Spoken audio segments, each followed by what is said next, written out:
Assalamualaikum warahmatullahi wabarakatuh. Anak-anak Bapak, siswa kelas 7, bertemu lagi dengan Bapak Yuda Rahmal Fajar. Hari ini kita akan mempelajari tentang kelipatan persekutuan terkecil atau biasa disebut KPK dan faktor persekutuan terbesar, biasa disebut FPB. Oke, mari kita mulai pembelajarannya dengan sama-sama mengucapkan basmalah. Bismillahirrahmanirrahim. Anak, kita masuk ke kelipatan persekutuan terkecil. Apa sih kelipatan persekutuan terkecil? Kelipatan persekutuan terkecil yaitu adalah kelipatan atau hasil perkalian yang sama dari beberapa bilangan yang pertama kali ditemui atau yang terkecil. Biar bisa sederhana, perhatikan, Bapak kasih contoh sederhana. Bapak punya kelipatan 2 di sini ya. Nah, ini kelipatan 2. Kelipatan 2 itu adalah 2, 4, 6, 8, 10, 12, 14, 16, 18, 20, dan seterusnya. Jadi maksudnya kelipatan itu adalah hasil perkaliannya ya. Ada 2 kali 1, hasilnya 2, 2 kali 2 hasilnya 4, kali 3, 6, kali 4, 8, kali 5, 10. Kemudian ada juga kelipatan 3. Kelipatan 3 itu artinya perkalian 3 ya. 3, 6, 9, 12, 15, 18, 21, 24, dan seterusnya.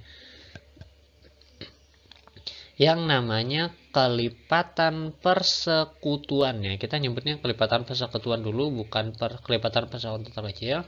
Yang namanya kelipatan persekutuan itu artinya kelipatan yang sama. Persekutuan itu artinya sama ya. Diperhatikan sini mana aja sih yang sama. Sini ada 6 dan 6. Kemudian ada berapa lagi? 12, 12. Ada 18, 18. Kemudian ada 24 dan 24. Nah, maka dari contoh soal di situ, yang namanya kelipatan persekutuannya adalah 6, 12, 18, dan 24. Tapi yang manakah yang dikatakan kelipatan persekutuan terkecil atau KPK? KPK itu berarti dari seluruh ini ya, kelipatan persekutuan, tapi yang paling kecil yang mana? Apakah 16 atau 24? Apakah 6 atau 24? Maaf ya. Maka yang kelipatan persekutuan terkecilnya adalah 6 ya. Karena di sini perhatikan dari kelipatan tadi yang sama dan yang pertama kali ditemui itu adalah si 6 ini. Itu yang dinamakan KPK. Oke, kita lanjut ke penjelasan tentang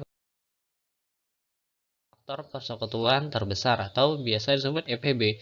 Sekarang kita perhatikan contoh sederhana. Bilangannya 8 dan 12 ya. Faktor dari 8. Nah, apa sih maksudnya faktor dari 8? Kita ingat dulu. Faktor itu artinya bilangan yang dapat membagi suatu bilangan. Perhatikan. Sini bilangannya adalah 8 ya. Kita data dulu nih. 8 itu bisa dibagi berapa saja? Mulai dari bilangan yang paling kecil. 8 bisa bagi 1? Bisa. Makanya sini 1 ditulis. Bisa dibagi 2? Bisa. Bisa dibagi 3, 8? Tidak bisa. Tidak perlu ditulis. Bisa dibagi 4? Bisa. Makanya tulis ini 1, 2, 4. Bisa dibagi 5? Tidak bisa. Bisa dibagi 6? Tidak bisa juga. Bisa dibagi 7? Juga tidak bisa. Bisa dibagi 8? 8 bagi 8 bisa? Bisa ya, 8 bagi 8 hasilnya 1. Maka di sini faktor dari 8 itu adalah 1, 2, 4, dan 8. Begitu juga untuk faktor dari 12, dicek mulai dari angka 1, bilangan-bilangan berapa saja kan yang bisa membagi 12. Contohnya 12 bisa dibagi 1, maka ditulis 1, 12 bisa dibagi 2, 12 bisa dibagi 3, 12 bagi 4, 12 apakah bisa dibagi 5? Tidak bisa. Makanya perhatikan pada faktor dari 12 ini tidak ada tulis 5 karena 5 tidak bisa membagi 12. Begitu juga dengan 7, 8, 9, 10. Jadi sini faktor dari 12 adalah 1, 2, 3, 4, 6, dan 12. Kemudian yang manakah yang termasuk faktor persekutuannya? Faktor persekutuan berarti faktor-faktor dari 8 dan 12 tadi yang sama. Mari kita cek yang manakah faktor-faktornya yang sama. Di sini yang sama adalah 1 ya. Oke, ada 1. Kemudian mana lagi? 2. Ada lagi? 4. 8 ada yang sama? Gak ada. Maka di situ faktor persekutuannya adalah 2, 4, dan maaf, Bapak ketinggalan, tentu saja 1 ya. 1 juga termasuk faktor persekutuannya. Nah, gak ketulis Bapak. Kemudian yang manakah yang termasuk faktor persekutuan terbesar? Kemudian dari bilangan-bilangan ini tadi 2, 4, dan 1, yang manakah yang paling besar? 4 ya tentunya. Maka faktor persekutuan terbesar dari 8 dan 12 adalah 4 ya. Itu cara sederhana. Tentu kita tidak akan menyelesaikan soal-soal dengan cara yang demikian karena membutuhkan waktu yang lama. Oke, untuk menyelesaikan menentukan KPK dan PB, tentu sebenarnya kalian sudah berkali-kali ya belajar ketika SD. Kayaknya mulai dari kelas 1 SD ya sudah belajar, tapi nggak apa-apa, kita review lagi biar lebih ingat. Ada yang namanya cara faktorisasi prima untuk menentukan KPK dan EPB. Tapi sebelum kita menentukan faktorisasi prima, ingat dulu bilangan-bilangan prima. Ini wajib ya, hukumnya harus ya. Kalau kalian memang rada pelupa, bilangan prima ini bisa ditulis di buku catatan di paling depan atau di paling belakang, biar ketika diperlukan bisa langsung dilihat ya. Apa sih itu bilangan prima? Ulangi lagi. Bilangan prima adalah bilangan-bilangan yang hanya bisa dibagi oleh angka 1 dan dirinya sendiri. Contoh di sini bilangan prima adalah 2, 3, ya, perhatikan ada 2, 3, 5, 7, 11, 17, 19, 23, 29, dan 31, dan seterusnya. Sebenarnya masih banyak ya. Coba kita cek dulu ya, itu ada 2, 3, 5, 7. Kok 9 nggak masuk Pak? Kenapa 9 nggak masuk? Karena 9 bisa dibagi 1, bisa dibagi 9. Tapi juga bisa dibagi 3. Dia nggak boleh dibagi oleh bilangan selain 1 dan dirinya sendiri. 10 juga tidak masuk karena 10 bisa dibagi 2, bisa dibagi 5. Oke, jadi tolong ingat ya, bilangan prima mulai dari 2, 3, 5, 7, 11, dan seterusnya. Oke, sekarang ada soal seperti ini. Tentukan KPK dan FPB dari 12 dan 20. Ini masih yang sederhana ya. Mari kita faktorkan. Pertama dari 12 ya. 12. Kita gunakan bilangan prima yang pertama dulu, jika memungkinkan. Bilangan prima yang pertama adalah 2. 12 apakah bisa dibagi 2? Bisa. Maka kita bagi 2 dulu menggunakan, kalau biasa sih menggunakan pohon faktor ya. Kalau Bapak sih menggunakan sekedan. Kurang lebih sama ya. Perhatikan, 12 Bapak bagi dengan bilangan prima yang pertama, bagi 2. 12 dibagi 2 hasilnya 6. Oke, lanjut sekarang 6. Kita gunakan lagi bilangan prima dari yang paling kecil. Bilangan prima yang pertama 2. Apakah 6 bisa dibagi 2? Bisa ya. Kemudian lanjutkan lagi, 6 bagi 2 hasilnya 3. Perhatikan yang di paling bawah 3. 3 itu sudah bilang prima ya. Ini 3 di sini dan 3 di sini sama. Artinya 3 dia sudah menghasilkan bilangan prima. Ketika sudah menghasilkan bilangan prima, maka operasi faktorisasi prima kita berhenti. Selesai di situ. Lanjut kita ke bilangan berikutnya yaitu 20. 20 apakah bisa dibagi 2? Bisa, maka kita bagi 2 saja. 20 bagi 2 hasilnya 10. Kemudian apakah bisa dibagi 2? Masih bisa dibagi 2. Bagi 2 saja. 10 bagi 2 5. Oke, kita dapat hasilnya 5. 5 sudah merupakan bilangan prima ya. Nah, ini 5 sudah merupakan bilangan prima. Oke, sekarang saatnya kita mendata. Mari kita data.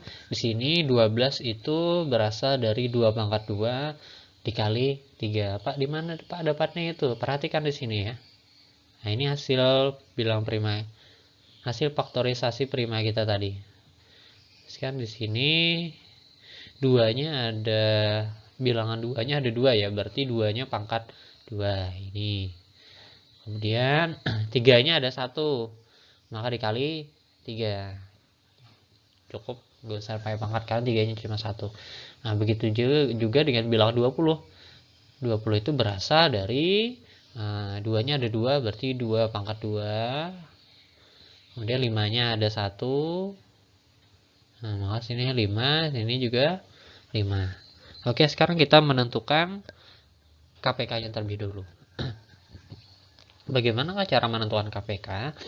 Ada trik untuk memilih faktor-faktor yang digunakan sebagai penentu KPK. Sini ada Bapak tuliskan, tolong ini dicatat ya atau ditulis. Lebih bagus sebenarnya diingat sih ya, karena sering kita gunakan KPK ini. Untuk menentukan kelipatan persekutuan terkecil, itu caranya adalah perhatikan kalikan semua faktor.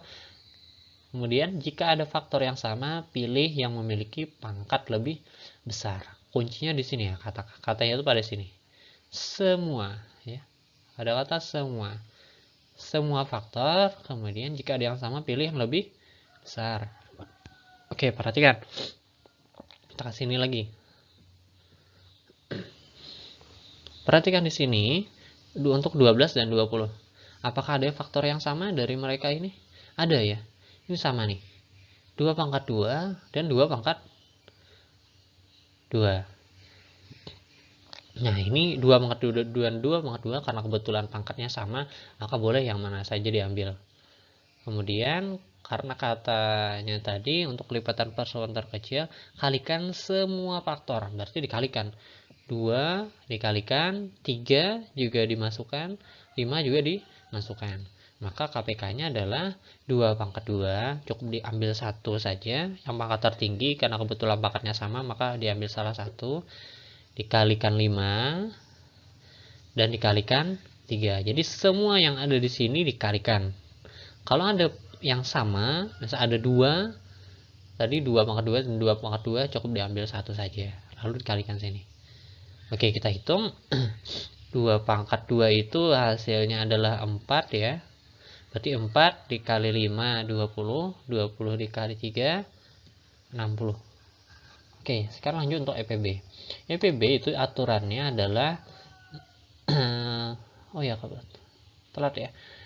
Itu adalah kalikan hanya faktor yang sama. Nah, ini agak beda dengan si EPB dengan KPK.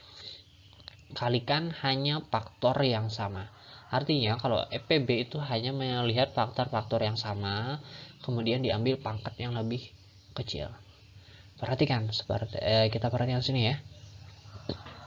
Ini untuk faktor-faktor dari 12 dan 20, ini sama.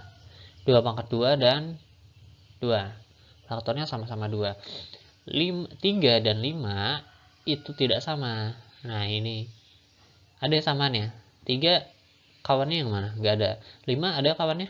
Gak ada. Maka 3 dan 5 gak usah dimasukkan, karena untuk EPB yang kita cari adalah faktor-faktor yang sama saja. Nah, di sini yang sama adalah 2 pangkat 2 dan 2 pangkat 2. Kebetulan pangkatnya ini sama, maka kita ambil yang mana aja. Maka sini yang Bapak ambil adalah 2 pangkat 2. Maka EPB-nya adalah 2 pangkat 2, itu artinya 2 dikali 2 sama dengan 4. Maka kita dapat KPK-nya adalah 60 dan EPB-nya adalah 4 ya. Oke, kita lanjut ke masalah yang berkaitan dengan KPK dan EPB. Ini perhatikan betul-betul ya, karena sering keluar di ujian. Oke, ada soal seperti ini. Andi les IPA setiap 18 hari, Lukman les matematika setiap 9 hari, Kemal les seni setiap 12 hari. Jika mereka les bersama-sama tanggal 20 Mei, tanggal berapa mereka les bersama lagi? Nah, ini contoh soal, tapi kita bingung nih, pakai KPK atau EPB. Bapak kasih trik ya. Kalau misalkan jenis soalnya itu yang ditanyakan tentang sesuatu kegiatan yang dilaksanakan pada hari-hari berbeda atau waktu berbeda, kemudian yang ditanyakan adalah kapan mereka melaksanakan kegiatan itu bersama atau kapan bareng, kapan bersama, istilahnya adalah bersama atau dalam waktu yang sama, itu menandakan soal yang berkaitan dengan KPK ya, KPK. Jadi soal tentang KPK itu biasanya berkaitan dengan sebuah kasus tentang kegiatan yang dilaksanakan dengan waktu yang berbeda, kemudian ditanyakan kapan mereka melaksanakan waktu yang sama. Itu ciri-ciri masalah yang berkaitan dengan KPK. Oke, mari kita jawab. Soal di atas dapat diselesaikan dengan menggunakan KPK. Bilangannya berapa saja tadi yang kita cek? Nah, bilangnya ada 18. Maaf, ada 18, kemudian ada 12 dan ada 9 ya. Oke. Ya, ada yang les 18 hari, 9 hari dan 12 hari. Kita gunakan faktorisasi prima mulai dari bilangan 18. Ingat bilangan prima tadi 2, 3, 5, 7 ya. Kita mulai dari bilangan prima yang paling kecil, 2. 18 apakah bisa bagi 2? Bisa ya, maka cukup kita bagi 2 dulu. 18 bagi 2 hasilnya 9. Nah, sekarang 9 dari bilangan prima yang paling kecil. Nah, kan yang paling kecil 2 ya. 9 apakah bisa bagi 2? Tidak bisa. Naik lagi kita gunakan bilangan prima berikutnya. Setelah 2 ada 3. Apakah 9 bisa dibagi 3? Bisa ya. Maka di sini 9 kita bagi dengan 3 karena bagi 2 tadi nggak bisa. Maka lanjut ke dibagi 3. Bagi 3 hasilnya 3. Nah, 3 yang kita hasilkan paling bawah ini sudah merupakan bilangan prima, maka tidak usah lanjutkan lagi. Oke.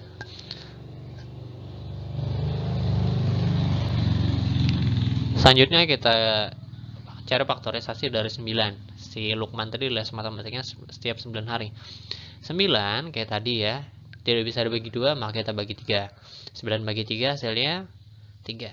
Oke, sekarang 12 bisa dibagi 2? Bisa. 12 bagi 2 hasilnya 6. Masih bisa dibagi 2, bagi 2 hasilnya 3. 3 sudah prima ya. Oke, maka kita cek dulu, kita data 18 itu berasal dari ini 2-nya ada 1, 3-nya ada 2. Nah, makanya di sini 3 pangkat 2. Ya, bisa dipahami. Lanjut. Sekarang 9 itu berasal dari 3 dan 3 ya. Yang diambil itu yang di samping sampai ke bawah gitu ya. Yang diambil itu ini nih. Yang di samping sini sampai ke bawah sini. Yang diambil itu ya.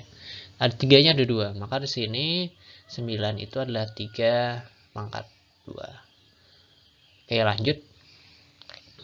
Untuk 12 itu terdiri dari 2-nya ada 2, berarti ini 12, 2 pangkat 2, 3-nya ada 1, berarti 12, 2 pangkat 2 kali 3. Oke, sekarang kita tentukan KPK-nya. Oke, masih ingat KPK itu seperti apa tadi? KPK itu ingat, pilih kalikan semua pangkat. Jadi semuanya kita ambil ya. Ini semuanya kita kalikan, berarti 2. Nah, faktornya ada apa aja sih? Faktornya hanya ada 2 dan 3 ya, cuman beda pangkat. Berarti 2 dan 3 kita masukkan semuanya. 2 dan 3 kita masukkan semuanya. Cari yang pangkat yang paling tinggi. Nah, ini cari pangkat yang paling tinggi ya. Perhatikan, kita cek 2. Cek 2 ya. Di sini 2, ada yang pangkat 1, ada yang pangkat 2. Yang mana yang diambil? Yang lebih tinggi pangkatnya. Maka 2 pangkat 2. Kemudian untuk 3, kita ambil 3 pangkat 2, 3 pangkat 2, dan 3 biasa. Yang mana yang diambil? Yang lebih besar ya, 3 pangkat 2. Oke, mari kita hitung. 2 pangkat 2 hasilnya 4. 4 dikali 3 pangkat 2, bukan 6 ya. 3 pangkat 2 itu 9 ya. Berarti 2 pangkat 2 4 dikali 3 pangkat 2 9. 4 kali 9 hasilnya 36.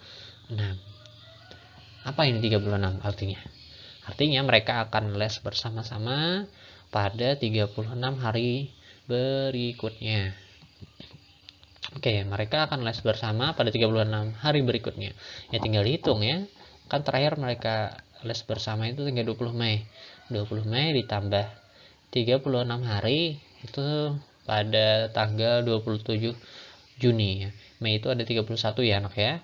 Berarti 20 sampai ke 31 itu perlu 11 hari ya. 36 kurang 11, 27. Sisanya 27 itu ada di bulan Juni. Oke, kita lanjut ke masalah yang berkaitan dengan KPK DPB lagi.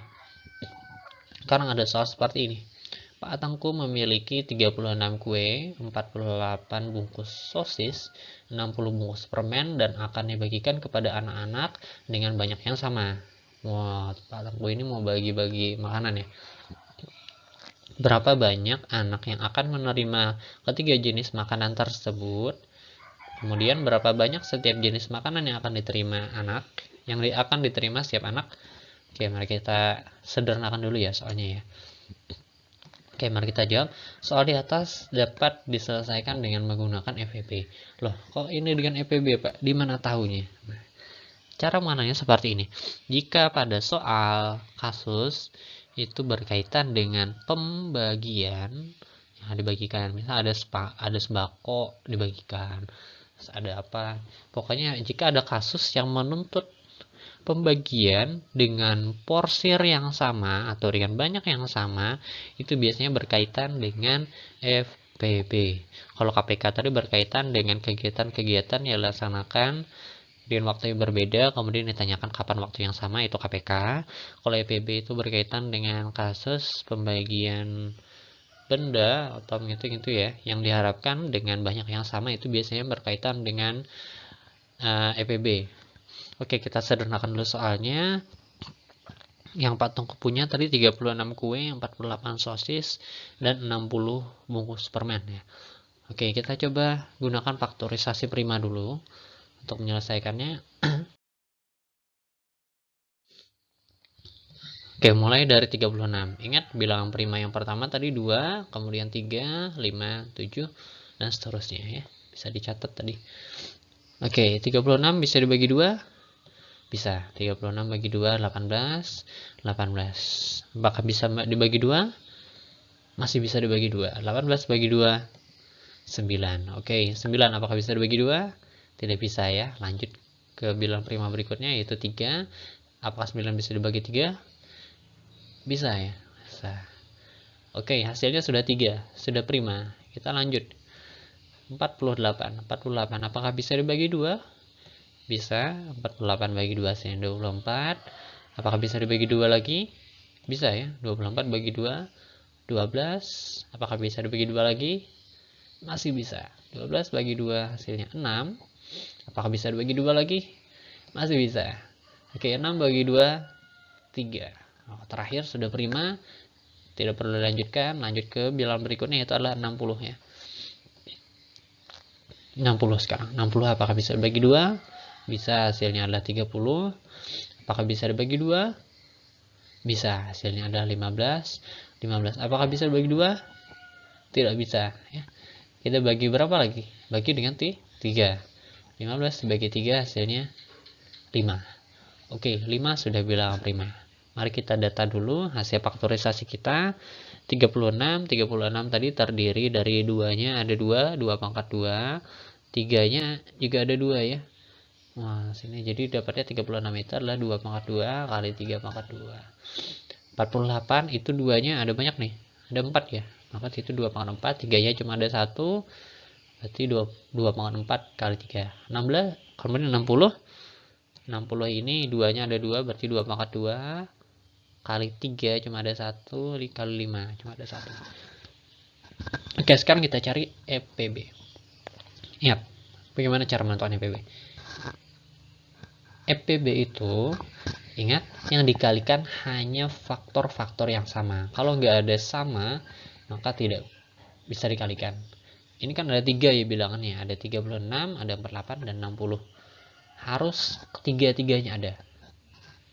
Kalau misalnya 2 aja ada yang sama, nggak bisa, harus ketiga-tiganya ada. Oke, mari kita cek faktor-faktornya. Adakah yang sama? Ada ya, sini 2. Kita punya banyak, ada 2 pangkat 2, ada 2 pangkat 4, ada 2 pangkat 2. EPB itu cari faktor-faktornya yang sama, pangkat terkecil ya. Pangkat terkecil, bukan terbesar, hati-hati. Pangkat terkecil. Bapak punya 2 pangkat 2 dan 2 pangkat 4. Yang mana yang lebih besar?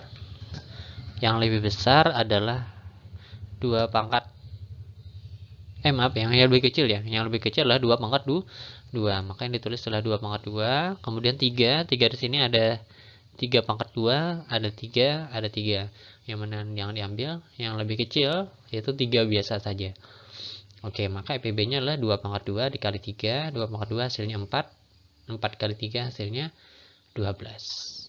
Nah, maka didapat EPB-nya 12. Apa sih Pak 12 itu? 12 itu yang ya anak ya. 12 itu adalah banyak anak yang akan menerima ketiga jenis makanan. Jadi 12 itu adalah pembaginya atau banyak anak yang akan menerima. Artinya makanan-makanan ini tadi ini ya, yang 36 kue, 48 sosis, 60 permen, supaya dibagikan dapatnya sama semua, maka harus dibagi 12. Maka situ kita dapat banyak anak yang akan menerima ketiga jenis makanan tersebut adalah 12 anak. Kemudian lanjutkan tadi pertanyaannya, kalau dibagi 12, masing-masing anak dapat berapa kue, dapat berapa sosis, dapat berapa permen, ya tinggal dibagi ya. Banyak jenis makanan yang diterima setiap anak, itu adalah kuenya kan 36 tuh ya, dibagi 12, 3 buah. Maka berarti setiap anak akan dapat 3 kue. Sosisnya ada 48, dibagi 12 anak hasilnya 4 buah. Permennya ada 60 ya, 60 dibagi 12 hasilnya 5. Maka setiap anak akan dapat 3 buah kue, 4 buah sosis, dan permennya dapat 5. Oke, anak-anak, demikian tadi penjelasan Bapak tentang masalah yang berkaitan dengan KPK dan EPB. Demikian juga pembelajaran kita hari ini. Bapak doakan mudah-mudahan ilmu yang kalian peroleh itu berkah dan juga bermanfaat. Terima kasih sudah menyaksikan. Setelah ini ada latihan soal, mirip sekali dengan latihan soal yang kita bahas tadi. Silakan kembali ke grup WA, tunggu saja pemberitahuan dari Bapak untuk berikutnya. Terima kasih, Bapak akhiri. Wassalamualaikum warahmatullahi wabarakatuh.